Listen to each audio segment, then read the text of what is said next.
اس سے پہلے تو اس سے لگا کہ جو رجسٹرار ہیں اور ججز ہیں ان کے درمیان کچھ چل رہا ہے۔ اس سے پہلے جسٹس قاضی فیض عیسیٰ صاحب نے بھی ایک کیس اپنی عدالت میں لگایا تھا جو صحافیوں کا تھا، تو اس کیس اور انہوں نے اپنے شارٹ آرڈر میں لکھا تھا کہ یہ کیس دوبارہ اس ڈیٹ کو اسی عدالت میں لگایا جائے۔ تو رجسٹرار صاحب جو تھے انہوں نے اس کے خلاف ایک اپیل دائر کر دی تھی، چیف جسٹس صاحب کو ایک اپلیکیشن دی اور اس پر 5 رکنی نیا بینچ بنا اور انہوں نے جسٹس قاضی فیض عیسیٰ صاحب کا جو وہ حکم تھا اس کو معطل کر دیا۔ تو ناظرین، آج جسٹس طارق مسعود صاحب بھی غصے میں تھے اور شاید وہ بھی یہی چاہتے تھے کہ اس کیس کو جب ایک بینچ کے سامنے لگ چکا ہے تو پھر اس بینچ سے دوسرے بینچ میں کیوں ٹرانسفر کیا گیا ہے۔ تو اور ناظرین، قانون بھی یہی ہے۔ جسٹس قاضی فیض عیسیٰ نے بھی رجسٹرار کے خلاف ایک لیٹر تحریر کیا تھا اور انہوں نے رجسٹرار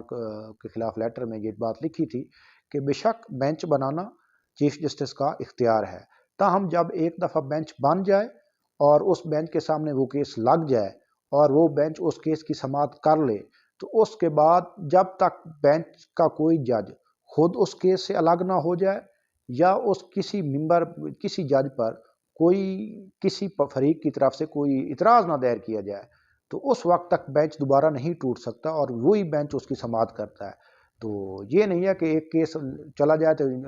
عدالت اس کیس کو سماعت کر رہی ہے اور چیف جسٹس صاحب کو پسند نہ ہے تو وہ کیس وہاں سے اٹھوا کر کسی اور کورٹ میں لگوا دیں، یہ نہیں ہو سکتا۔ ہاں، پہلے جب کیس دائر ہوتا ہے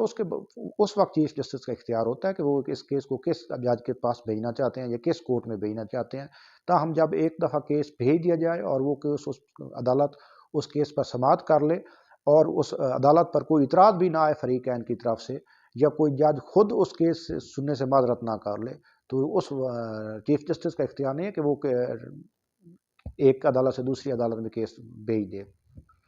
تو آج جسٹس طارق مسعود صاحب کے پاس بھی یہی ہوا کہ ان کے پاس جو کیس زیر سماعت تھا تو وہ کیس بغیر کسی وجہ سے اس عدالت سے اٹھا کر دوسری بینچ پہ لگا دیا گیا۔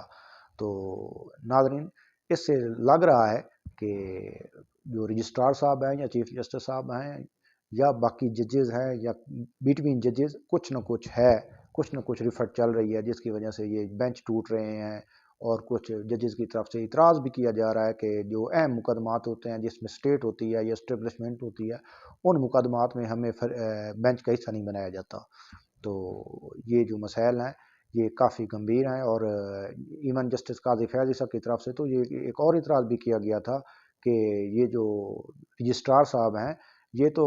گورنمنٹ آف پاکستان کے ملازم ہیں، یعنی کہ CSS افیسر ہیں، تو یہ ان کا کیا کام ہے سپریم کورٹ میں؟ سپریم کورٹ کے اپنے ملازم ہیں۔ سپریم کورٹ ایک خود مختار ادارہ ہے جو حکومت کے ماتحت نہیں ہے۔ تو یہ جو رجسٹرار صاحب ہیں یہ تو حکومت کا ملازم ہے، تو یہ حکومت کے جو معاملات ہیں ان کا حکومت کے مفادات کو دیکھتا ہوگا کہ رجسٹرار کا سب بہت اہم کام ہے کہ انہوں نے کیس لگانے ہوتے ہیں عدالتوں میں، تو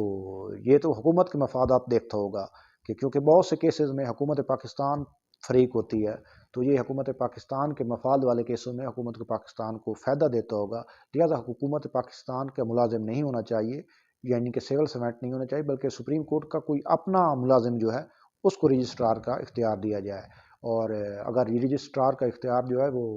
کسی باہر کے افیسر کو یعنی کہ سول سرونٹ کو یعنی کہ جو CSSP افیسر ہیں گورنمنٹ کی سروس میں ان کو رجسٹرار لگایا جائے گا تو اس سے جو سپریم کورٹ کے ملازمین ہیں ان کی حق تلفی بھی ہوگی تاکہ ان کی پروموشنیں رکیں گی، کیونکہ اگر جو سپریم کورٹ میں گریڈ 17 کے افیسر بھی ہیں، 18 کے بھی افیسر ہیں، 19 کے بھی افیسر ہیں تو وہ رجسٹرار کیوں نہیں لگ سکتے؟ تو عدلیہ کا ہی کوئی آدمی یعنی کہ کوئی سیشن جج صاحب یا کوئی اور افیسر وہی رجسٹرار ہو، نہ کہ کوئی رجسٹرار جو ہے وہ گورنمنٹ آف پاکستان کا ملازم نہ ہو بلکہ سپریم کورٹ کا ملازم ہو۔ تو جسٹس قاضی فیض عیسیٰ صاحب نے اپنے لیٹر میں یہ اعتراض بھی اٹھایا تھا اور باقی اعتراض بھی انہوں نے اٹھائے تھے، اور جسٹس طارق مسعود صاحب نے بھی رجسٹرار کے خلاف اپنے فیصلے میں کم از کم یہ لکھا ہے کہ یہ جو بیل پٹیشن ہے یہ 6 ماہ سے عدالت میں زیر سماعت ہے اور آج تک رجسٹرار صاحب جو ہے یا اس کے فکسنگ کے جو مسائل ہیں وہ حل نہیں ہو سکے اور یہ کیس ایک عدالت سے دوسری عدالت میں بھیج دیا جاتا ہے اور اس طرح کی غلطیاں کی جا رہی ہیں۔ تو ناظرین، دیکھتے ہیں کہ کل علی وزیر صاحب کو بیل ملتی ہے یا نہیں ملتی، تو جیسے ہی کوئی اہم خبر آتی ہے تو ہم آپ کو اپڈیٹ کرتے رہیں گے۔ والسلام۔